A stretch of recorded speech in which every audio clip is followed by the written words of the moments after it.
ছাত্র জনতার অভ্যুত্থানে দেশ ফ্যাসিবাদ মুক্ত হলেও গণ অভ্যুত্থানের আকাঙ্ক্ষা বাস্তবায়ন নিয়ে প্রশ্ন দেখা দিয়েছে বলে মন্তব্য করেছেন বিএনপির স্থায়ী কমিটির সদস্য ডক্টর খন্দকার মোশাররফ হোসেন। চলমান রাজনৈতিক পরিস্থিতি নিয়ে গুলশানে বিএনপি চেয়ারপারসনের কার্যালয়ে সংবাদ সম্মেলনে সব কথা বলেন তিনি।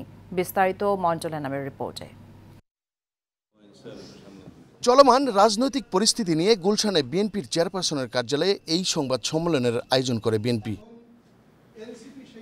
সংবাদ সম্মেলনে বিএনপির স্থায়ী কমিটির সদস্য ডক্টর খন্দকার মোশাররফ হোসেন বলেন, সাম্প্রতিক কিছু কর্মকাণ্ডে অন্তর্বর্তীকালীন সরকার নিরপেক্ষতা নিয়ে প্রশ্ন দেখা দিয়েছে। কোনো রাজনৈতিক পক্ষের এজেন্ডা বাস্তবায়ন করছেন তারা। লক্ষ্য করা যাচ্ছে যে কোনো মহলের রাজনৈতিক ফায়দা হাসিলের এজেন্ডা বাস্তবায়ন করাই যেন সরকারের কর্ম পরিকল্পনার অংশ হয়ে দাঁড়িয়েছে। এই বক্তব্য আমরা বারবার উচ্চারণ করেছি।